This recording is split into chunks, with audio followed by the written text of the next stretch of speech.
David took one last look at his wife and his children busy in the kitchen. He smiled to himself as he turned and closed the door. He was totally unaware of the horrors that waited for him.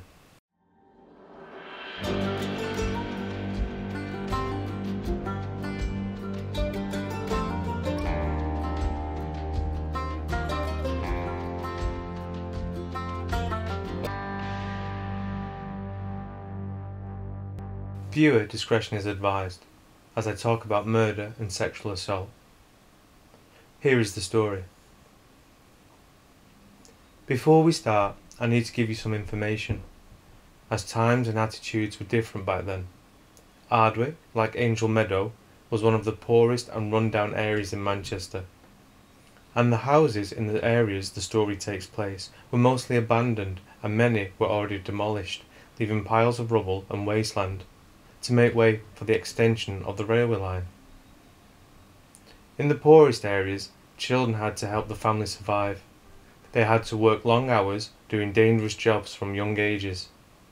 Some children lived on the street as their family couldn't look after them, or the family had died to violence or disease.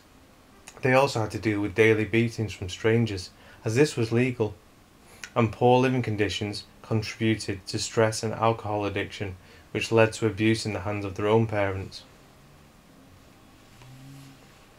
Early in the morning of the 11th of April 1905, David walked out of the room, but just before he closed the door, he looked back and took one last look at his wife, Mrs. Shields, and his two children playing on the floor. He could hear movement in the other rooms. The others must be up, he thought. John and his family were so poor they had to share the house with other families. But still, despite this, looking at his family, he smiled to himself, and he closed the door. Walking down the dirty cobbled street, he saw his friend, John Harris, waiting for him on the street corner. The two men shook hands, greeted each other, and set off about their work, as the two men made their living as rag and bone men. Rag and bone men were people who typically lived in extreme poverty and went from street to street collecting unwanted household items. But mostly they looked for things to sell on to merchants, like scraps of cloth, paper to make cardboard, broken glass to be melted down and reused, dead dogs and cats for their skins. Anything and everything had value. Usually the two men had a handcart, but lately it broke and there was no money to fix it. So Mr. Shields and Mr. Harris walked the streets with their dirty sacks thrown over their shoulders. After scouring the waste-filled gutters and cobbled roads, the men hadn't found very much in the way of unwanted items, so they decided to find a new spot, in hope of finding something of value. So at 3 p.m. in the afternoon, David and John went round the back alleys, and after making their way along the backs of Hoyle Street in Ardwick, an area of Manchester, they came across some abandoned houses. As they made their way through the rubbish and sludge that clung to their tattered shoes, David noticed the back door of number 24 partly open. He looked around him, and he made his way towards the door. John noticed the door too, and followed David. The men knew there was little chance of a great find, as all of the houses on the street had been abandoned for some time. Now, in the flagged yard, as David put his hand on the door, he looked down to his left and saw an old calico sack and part of a wooden crate propped up against the wall. The two men could see there was a hole in the wall, and he went down into the cellar. John grabbed the sack and crate and moved them to one side, as David kneeled down and looked into the darkness of the cellar. As his eyes adjusted to the dim light below him, he slowly began to make out the form of a body, lying sprawled out across the floor. David and John took the body to be that of a vagrant, who had either died during the weather or disease. So hoping that their luck had now changed and the man's body had something of value upon it, David squeezed through the hole, with John staying outside to help him back out. David made his way over to the body, but as he got near, he jumped back, covering his mouth with his hand. He was horrified to see this wasn't a man at all. In panic, David scrambled up the brick wall, tugging at John, screaming, "Get me out, man!" Both men took to their heels and ran straight to Fairfield police station. A short time later, Police Constable Robert Jackson, Mr. Shields and Mr. Harris made their way back to the house, with the rag and bone men talking frantically as they went, trying to describe what they found in the cellar. Upon re-entering the backyard of the abandoned house, David pushed forward, pointing to the opening in the wall down to the cellar. Taking off his hat, PC Robert climbed down through the hole into the darkness. At first, he saw nothing while his eyes adjusted to the darkness. Then, a few feet away, he noticed a partially clothed body, feet outstretched towards him, and the body's head was covered by a stone slab. PC Robert pulled out a handkerchief and held it to his nose and mouth. The body had been there for quite some time. Slowly, he took a step forward, and with both hands, he pulled back the stone slab. He let out a sigh of disbelief. Shocked by what he had seen, Police Constable Robert Jackson sent for backup, this being Detective Home, Detective Sergeant Bloomfield and Superintendent Corden, and the police coroner, Dr. Helsop. On arrival, they forced the door to the house open and walked the debris across the wooden floorboards. They had to smash the lock off the cellar door, and then they went down the stone cellar steps. Here, Dr. Helsop put down his bag and looked at the body. He noticed the body was gagged with a red handkerchief. He bent down, untied and removed the handkerchief, and soon discovered there was paper stuffed in the mouth. Pages of a comic called Funny Cuts, which was a supplement of a smaller 24-page newspaper that went inside the World comic, and it was dated the 8th of April 1905. There was also bruising across the body, with a boot impression on the stomach. Dr. Helsop discovered inside one of the pockets a hook, and a similar one was found next to the body, which later was discovered to be tools used by the victim at his place of work. Dr. Helsop said he had seen everything that can be seen in such dim light, and then had the body transferred to Fairfield Street Mortuary, where he would perform the post-mortem and run a few other tests. On Wednesday morning the 12th of April, on Wood Street in Chorlton-cum-on-Medlock, Mrs. Smith closed the door behind her as she left her house. She looked up and down the street. She was still concerned about her son, Thomas. He had gone to work at Greenhalgh and Hackleston's works, near Bridgewater Street, and she had not heard from him. Thomas failed to return home and had been missing for days. At first, she thought he might have travelled over to Denton or Duckingfield to visit either one of his sisters, but her inquiries were fruitless. So Mrs. Smith sent her eldest son, 30-year-old Isaac, to the local police station, where Thomas was officially reported as missing. Although it wasn't totally strange, as he would find extra work where he could, but it did make her worry with him being missing for so long. But she told herself he was fine. She straightened her clothes and she walked down the street to work at her brother-in-law's house over in Old Trafford, to work as a cleaner. While she was cleaning out the fireplace, her sister's husband began reading aloud the grim news from one of the morning's newspapers, stating the body of a boy had been found. And then he read the description of the deceased. Around 15-16 years of age, 5 feet in height, long brown hair, grey eyes, fresh complexion, dressed in a black jacket, a black vest, dark grey trousers with a black stripe, blue and red striped cotton shirt with 2 black stockings, and clasped clogs. At this, she dropped the brush and went pale. She realised the victim could well be her son. She jumped up and ran, making her way back home, meeting her son Isaac and 2 friends. Miss Smith made her way to the mortuary, where they would identify the body. However, the viewing had a massive impact on her, as the boy's head had been battered to such an extent they could only identify the body from the clothes he wore, as they matched those of the day of Thomas's disappearance. And sadly, she confirmed this was her son, Thomas. The papers of the time jumped on this story, describing in detail the victim's injuries, and surprisingly, a brief description of the murderer. This lit a fuse, and the newspapers across the country from London to Dublin ran with Jack the Ripper comparisons from the brutal murders that took place 17 years prior in the now famous Whitechapel in London. Now, with national press covering the story, the pressure was on to find the killer. And over the next few weeks, police officers led by Detective Sergeant Bloomfield and Detective Holmes searched every house in the nearby neighbourhood, as well as those that had been left abandoned and empty. And in doing so, they interviewed hundreds of people, hoping that somebody saw or knew something that could give some more information on the crime. And police discovered similar stories, like one employer told them of one of his boys who had taken time away to do an errand for his parents. Halfway home, he met a man who offered him a penny to follow him, but as they drew close to an abandoned house, the young lad turned and ran.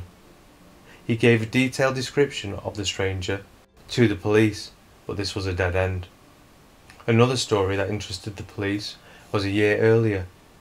Two different boys at two separate times had been enticed into abandoned houses in the same neighbourhood, which was later discovered as crimes already reported. But this information stood out to the officers. As in the attack, the stranger made an attempt to gag one of the boys with a handkerchief. This made the boy scream so loud people came running, but unfortunately the assailant managed to get away. Again, a detailed description was given to the police, but once again the police were unable to make an arrest. So when the inquest into Thomas Smith's murder started on Friday the 5th of May 1905, it appeared Thomas wasn't the first attack, at least the third, putting even more pressure on the police. During the inquest, Dr. Helsop took the stand and gave details of the injuries sustained by Thomas. Mrs. Smith had to be removed from the room. She became inconsolable. Dr. Helsop included how he found the comic forced into the boy's mouth after removing the red handkerchief. He also said the boy's clothing was torn and disarranged. The boy's trousers were torn apart at the front and pulled down at the back. Bruising around the head and body made him certain it was a walking stick with a heavy metal handle that was used as a weapon. Dr. Helsop said it was clear the boy fought back hard, and that the crime didn't occur in the cellar. The body was placed there after the murder. The Ripper rumours were only inflamed when Dr. Helsop informed the room that Thomas had also sustained horrendous mutilations to the lower region of his body with animalistic ferocity. But despite hours upon hours of police time and resources being used, no definitive information or evidence could be put before the jury as to who the murderer was. The jury therefore quickly returned with a verdict of willful murder against some person or persons unknown. The investigation into the murder of Thomas Smith would continue, and the press ran with the story for months. Time would pass and things started to quiet down, but 19 months later, on Tuesday the 20th of November 1906, William Hulse, a labourer, employed to help with the demolition of a row of 8 abandoned houses on Chapel Street in Ancoats, Manchester, discovered a dreadful scene. After checking the last few houses, William entered number 6 Chapel Street and started upstairs. Went from room to room, checking everything was okay and there was no one hiding or living in the buildings. But having looked around the property, he made his way down into the cellar. With no windows or lights, the cellar was in complete darkness. He lit a small lamp and continued down the stairs into the cellar. As he walked, he was hit with a foul smell. He knew it wasn't the damp. He took another step and stumbled over something on the floor. Lowering his lamp downwards, he was met with the sight of mostly skeletal remains. Hulse ran out of the cellar and into another labourer that he'd been working with, and together they ran for help. Police Constable John Crowther arrived back with the labourers and began an investigation.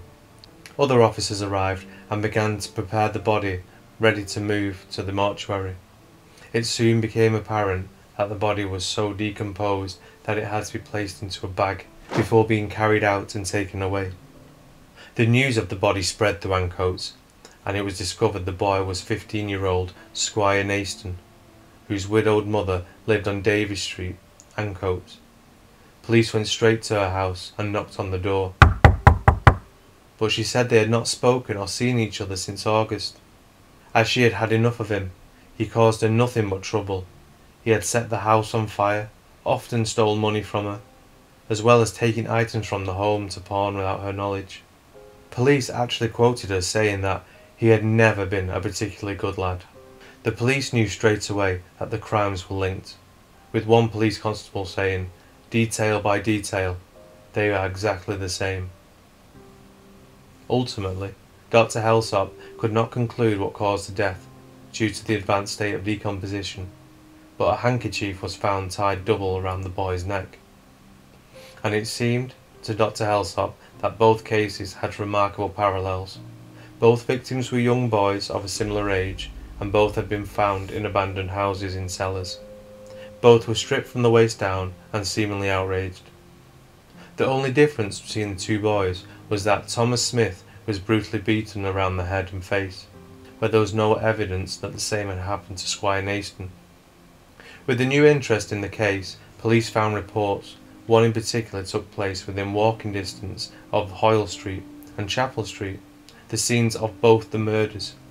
A boy by the name of John Edward went missing on the 2nd of December 1905, and described as good-looking, with grey eyes, brown hair and a fresh complexion.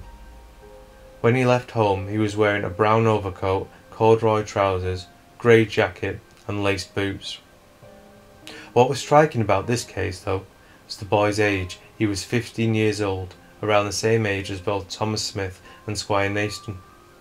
And the second report that got the police attention, young Richard Burke, aged 7 years old when he vanished at London Road Station. The Manchester Evening News dated it as Tuesday the 5th of December 1905, and ran a small article describing the boy as being 4 foot high, with fair complexion, blue eyes, and he was dressed in a navy blue shirt, laced clogs and a grey cap. The police believe these are all the victims of the same attacker, and that would put the number at 6 different boys attacked. Although they had very little evidence and no real witnesses, police had described the murder in a telegram as similar to Jack the Ripper. Interestingly, on the 28th of August, a 35-year-old labourer was seen talking with the boy in the passageway of Hoyle Street. The boy started shouting and screaming, and a crowd of locals grabbed the man and held him till the police arrived.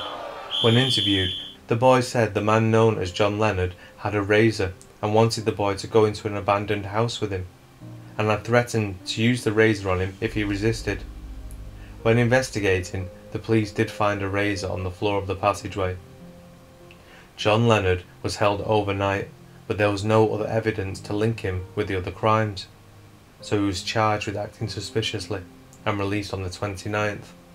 But some of the public and press believed John Leonard was the attacker, and his arrest was reported in the papers, such as the Lancashire Evening Post on Tuesday the 29th of August 1905. And if John Leonard was the attacker, that would mean he attacked 7 boys we know of, with 3 escaping. But sadly, this would also mean Squire Naston wouldn't have been murdered, and potentially John Edward and Richard Burke wouldn't have gone missing either, if he had been arrested on the 28th of August. Thomas Smith's funeral took place on the 17th of April 1905, and his body would be interred within the grounds of Southern Cemetery. Squire Naston, his body would be interred within the grounds of Phillips Park Cemetery. The bodies of Richard and John were never found, and just like Jack the Ripper, no one was ever charged with these crimes. Police of the time had said that they were working on the theory that the crimes were committed by a semi-lunatic.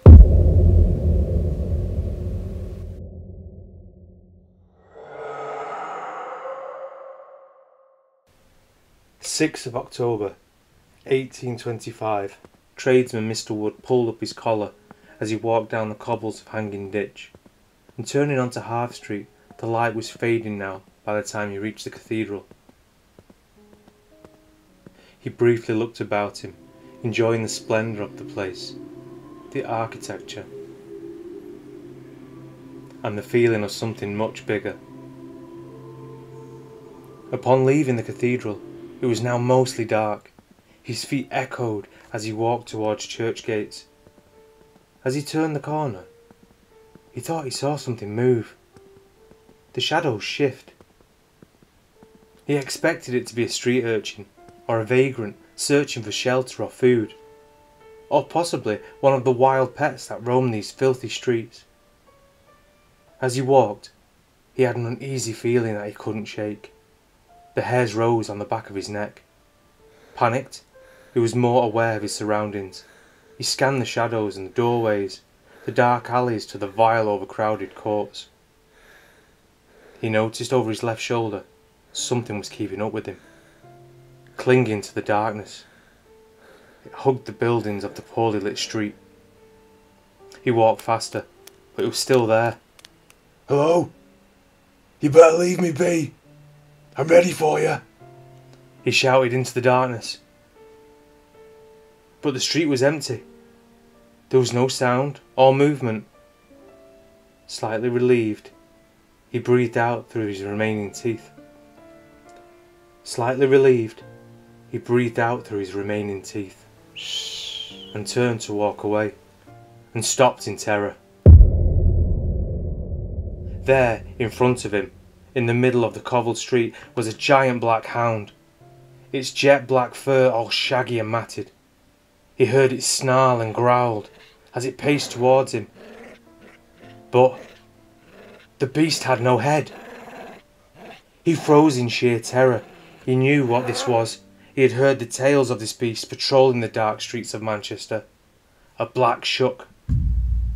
Just as he thought of the creature's name, the beast ran at him and pounced. He fell over, his feet hitting the ground hard. He flung up his hands to protect himself. But there was no killer blow. No pain. He slowly looked in the direction of the creature. But nothing. The street around him was dark and still.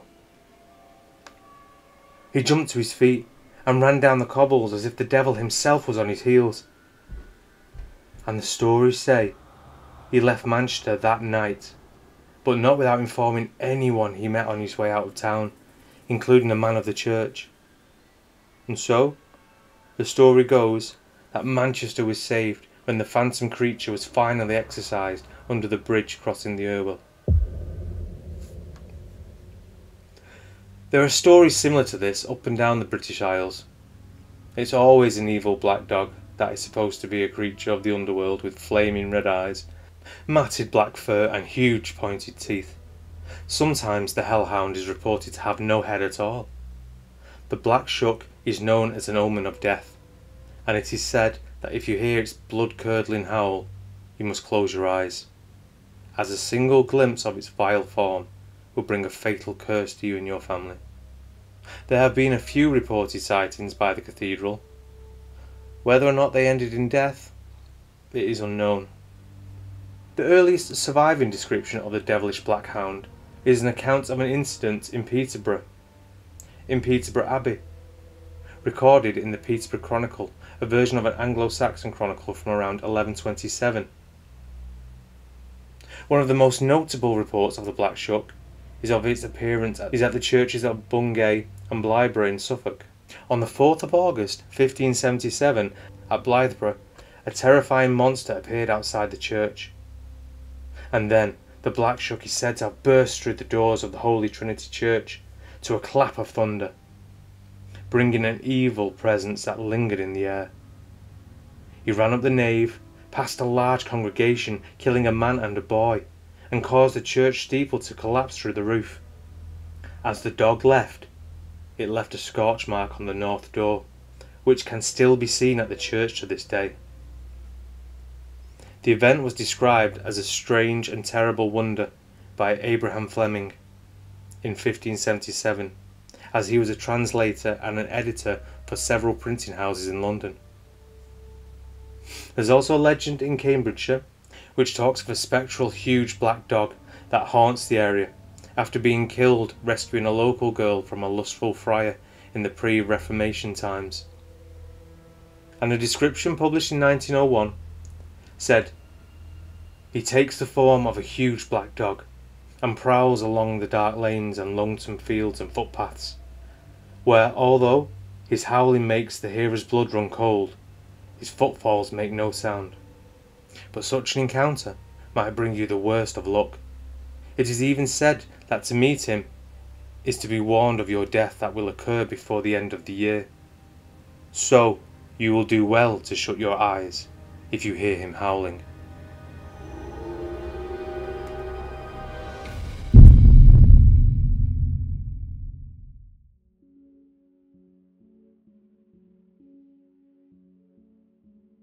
It was June 1676, and Maria was busying herself in her rooms and talking to her cousin Eleanor, when they heard a call come from the outer gate. Both ladies rose and went to the window. In the changing colours of the twilight, they recognised the voice of Jem Haselden, who was the carrier from Manchester. The ladies made their way downstairs to greet him. As they got to the door, Jem was lifting down a dirty wooden box from one of his pack horses, and told them that he had come by wagon, all the way from London. Excited, Maria thought it might be a present from her brother, who had been staying in London for a year or two. Before saying his farewells and leaving, Jem turned and gave Maria a battered and creased little envelope. She stood there, examining the handwriting as Jem passed over the moat and headed back towards Manchester. Something wasn't right. The writing was quaint, but was wrote too closely together, making the words difficult to read. This letter was definitely not from her brother. This made her feel anxious and uneasy. She turned the letter over and over in her pale, small hands, but no other clues could be found as to who the author or of the letter's contents. She felt almost afraid to open it and to find out. But as it was getting late and the light was dimming, she decided to open the letter and the box tomorrow. A few hours later, Maria went to bed, but she could not sleep. She lay there listening to the wind and the rain battering in the hall as she lay there thinking about the letter and the box. Just then, she realised the rain had stopped, but the wind was blowing more violently than before, creating unnatural sounds, howling through the great hall. She looked over at the mysterious box. The wind had cleared the sky from the clouds, and moonbeams filled the room, lighting up the dirty wooden box. She noticed it was tied round with a bit of hemp cord and fastened with a few rusty nails. Her heart throbbed violently, and she could hardly resist the horrible desire, or the impulse, to leap forward and view the contents. She called for Dick to come and take the box down to a vacant outbuilding to be opened, and as they went, Betty, a housemaid, tagged along following behind. The box was broken open, but when Maria looked inside, she relaxed. It looked like it was just packed with straw. But Dick noticed something, as he said, "There's blood." He removed a few handfuls of straw, and then no one could believe what they were looking at. Maria had the item buried beneath a sycamore tree.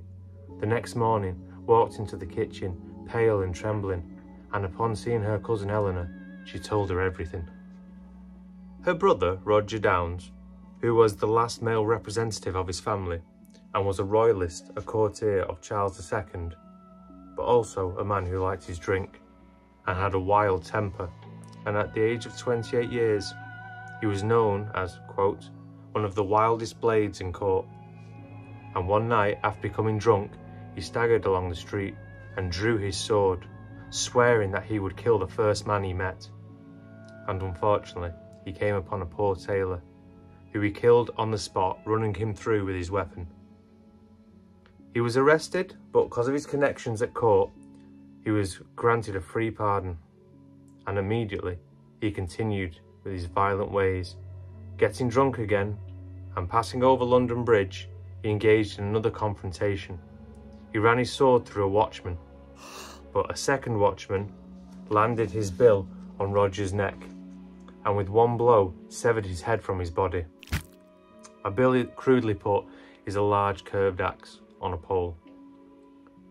Roger's body was thrown over the bridge into the Thames, and his head was put in a dirty wooden box and nailed shut. This was sent to his sister, and that's the box that Maria opened and buried under the sycamore tree. It was her brother's head.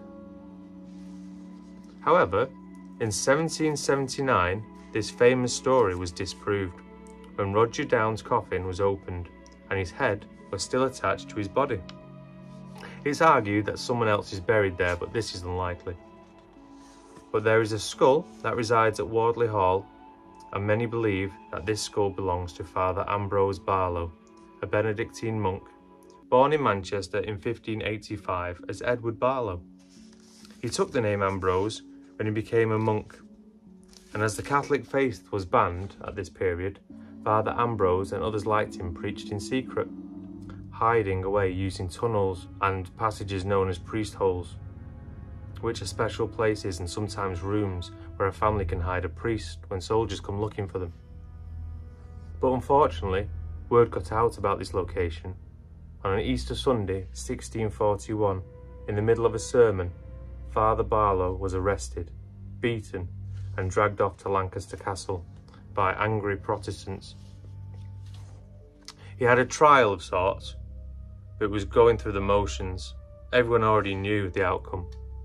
Father Barlow did not deny his actions, and the judge handed him a death sentence, which was common at the time. On the 10th of September, 1641, Father Barlow was led up to the scaffold and hanged in front of a large cheering crowd. But just before he died from hanging, he was cut down, and while he was still alive, he was hacked into 4 pieces. His flesh was boiled in tar, and his head was mounted on a spike outside the castle.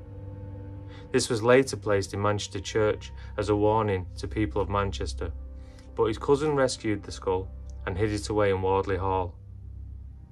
But due to being martyred for his faith, he was canonised and became Saint Ambrose Edward Barlow, known as one of the 40 martyrs of England and Wales.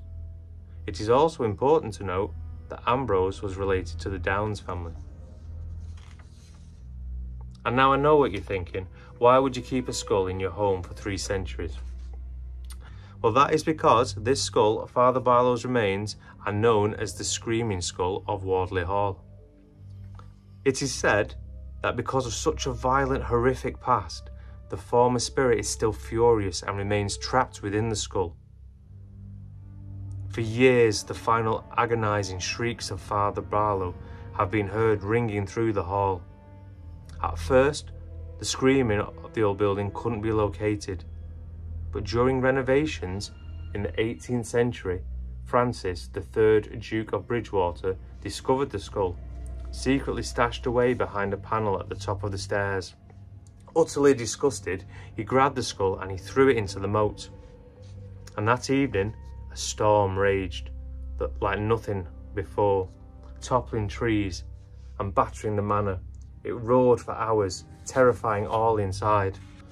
The Duke ordered the moat to be drained and the skull to be retrieved. The Duke was the first person recorded who tried removing the skull, but he wouldn't be the last. Disturbed either by its presence alone or by the distant blood-curdling screams which emanated from the skull throughout the night, many others made the attempt. But both accounts of the monk and the drunken royalists are the same. Every time the skull has been burned, buried, smashed into pieces, the macabre object is always found outside the hall the next day, wearing its eternal grin, leaving some thinking that the skull is indestructible. And it's said the skull never failed to punish the individuals severely who should dare lay hands on it, with supernatural things happening after it had been disturbed. Wardley Hall is a listed building, with the current building dating from the 1500s, but the moat dates to at least 1292. You can visit the hall today, but you need to book first. And yes, the skull is still there.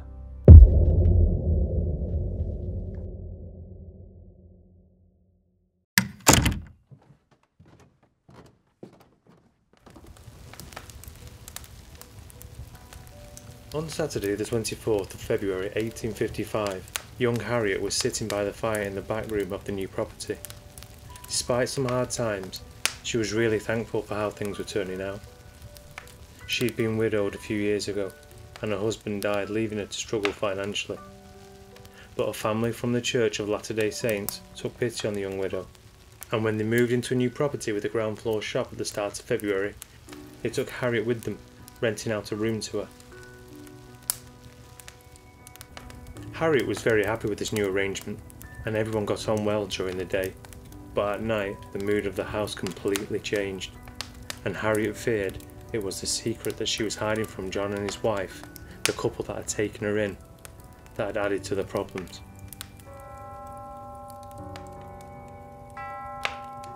It had just gone midnight when Harriet heard John call her name.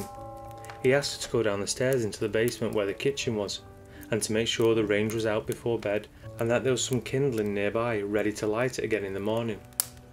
Harriet said this wouldn't be any trouble, and she opened the brown wooden door and made her way down the wooden staircase, down to the stone-flagged kitchen below. All was quiet.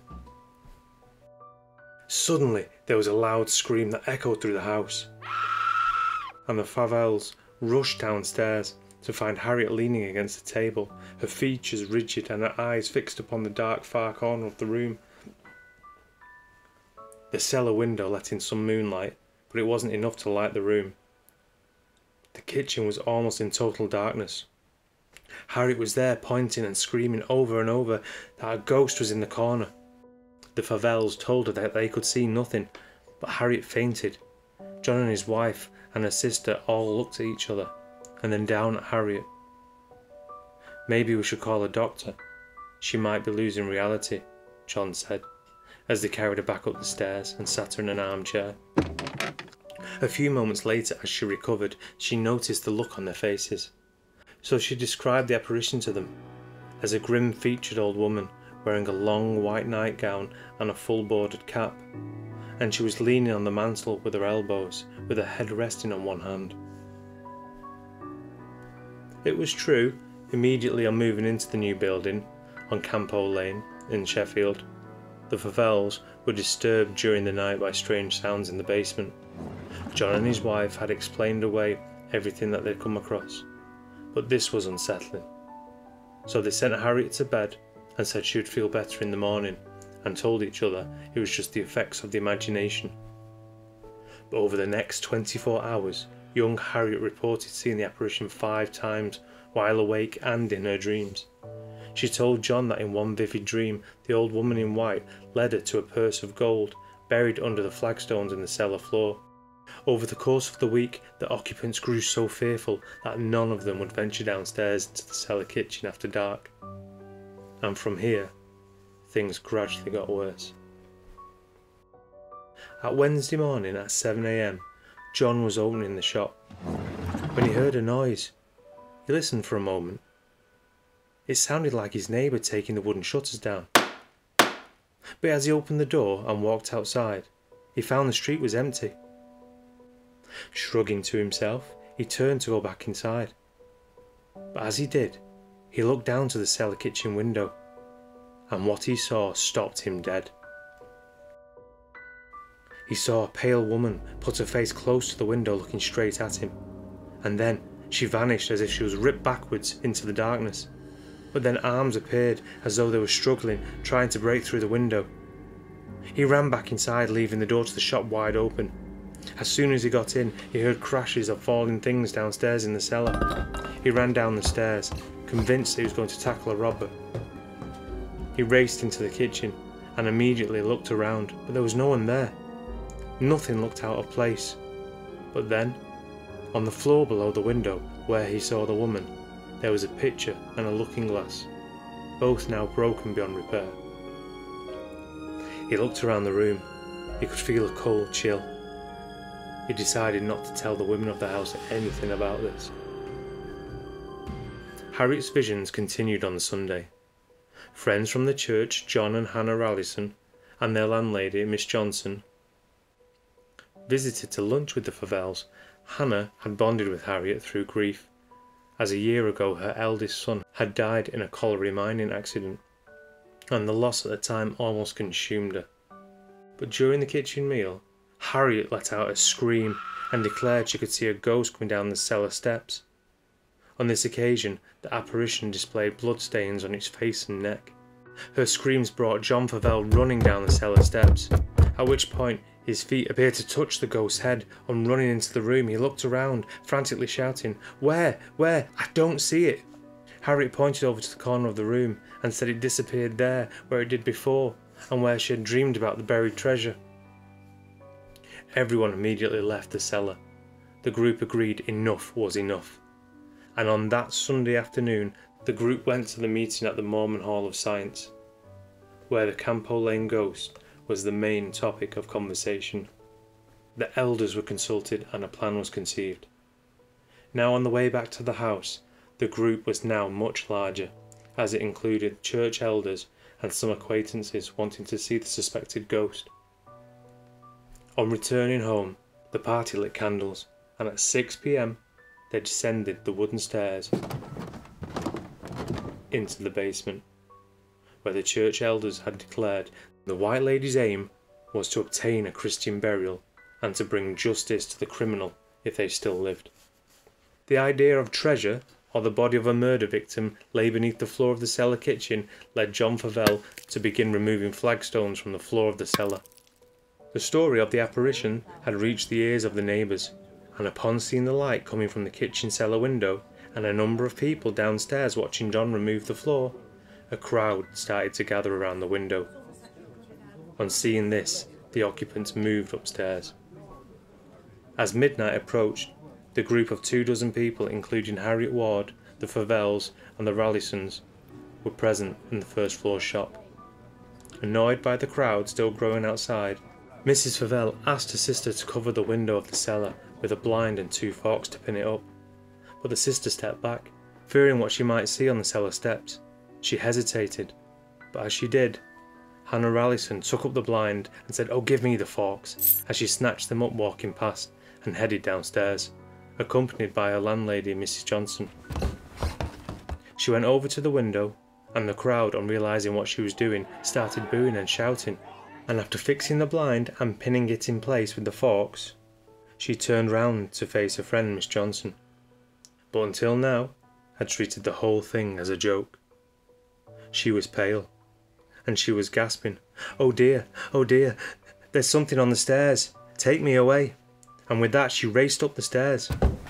When Miss Johnson reached the top, she turned round looking for Hannah, but she was nowhere to be seen. She called her name over and over, "Hannah, Hannah!" A few men rushed over and ran down the stairs to find Hannah unconscious on the cellar floor. They carried her up the stairs and lay her down on the floor in front of the cellar stairs.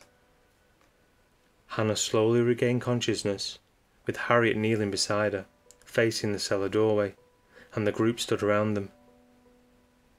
Hannah quietly said she had seen a female form dressed in white on the stairs, and it slowly made its way towards her. It made no sound, and then suddenly it raced at her and vanished as it rushed past. And then Hannah fainted again, as friends and her husband attempted to revive the unconscious woman. Harriet felt chills on the back of her neck. Looking up, she froze, unable to make a sound.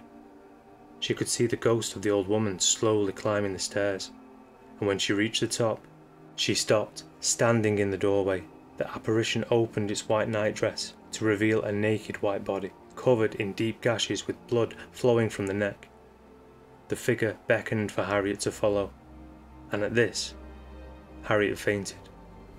Harriet remained insensible for about a quarter of an hour. When she came to, she said the ghost had told her she was called Elizabeth Johnson, murdered by her nephew William Dawson on the 26th of March 1722, and that she'd been buried deep beneath the cellar in a watery grave. The garret and the cellar are now marked with my blood, and you must quit this house, because William Dawson will trouble you if you don't. At this, everyone left the house. Hannah Rallison was moved from the premises in a horse-drawn cab. She was taken by her husband to her home, where she died the following afternoon. At the inquest on the 27th of February, a number of those who were present at the scene in Campo Lane were questioned over and over, but members of the jury could not make anything of this ghost story, and they returned a verdict of death through natural causes. Rallison was described by the coroner as a strong, healthy woman, labouring under no disease as far as known. But he concluded that her death had certainly been caused by fright that she had received on the previous day, up to which time she was perfectly healthy and in good spirits. And on Hannah's death certificate, held by Sheffield City Registry Office, records the cause as sudden death in a fit believed to have been brought on by fright. The death of Hannah Rallison was the final straw for the Favell family. Along with the occupants of 4 neighbouring tenements, they abandoned the haunted building and moved to another rented dwelling nearby. And on the evening of Tuesday, 6th of March 1855, a crowd of 300 people gathered outside the haunted premises on Campo Lane. They completely blocked the road outside, windows were broken, lead was stole from the roof, and the outhouse was demolished. One group of young men with the courage fueled by drink smashed the door and broke into the haunted property. And they made their way to the basement, calling out to the ghost, and they began hauling up the flagstones from the cellar. Pickpockets joined the melee, and after several bystanders were violently robbed, it wasn't long before the police were called for. As they tried to clear the road, the mood of the crowd grew angry, and a street battle erupted, with 2 policemen left badly injured. Afterwards, the press villainised Mormons, and the editors of the Sheffield Free Press and Sheffield and Rotherham Independent declared they did not believe in ghosts, and did not want to see property damaged and law-abiding people robbed or assaulted by those who did. These newspapers were scathing in their criticism of what they called the Campo Lane delusion, and directed most of their blame upon the credulous Mormonites. And on the 17th of March 1855, the Sheffield and Rotherham Independent published what it claimed was a rational explanation for the ghost scare. We have been informed that some of the alleged appearances have resulted from the operations with a magic lantern by the occupants of the adjacent premises, who knew that Favell and his family were Mormonites and determined to have a lark at their expense. Well, that'll do it for today, and to let you know, the death of Hannah Rallison remains a key example of death from fright from the 19th century newspaper archive. And Harriet's secret was that after her husband died some years earlier, she claimed to have received frequent visitations from his ghost, and due to this, she converted to spiritualism and had been present during the spirit rappings. Please let me know in the comments below if you believe this story, or if you think it was fake, and if so, how do you think they pulled it off? And there are also many that believe that only a few people are gifted with the power to see ghosts, and that is really why only Harriet could see the old woman. Don't forget, if you're new here, to like and subscribe, as it really helps my channel grow.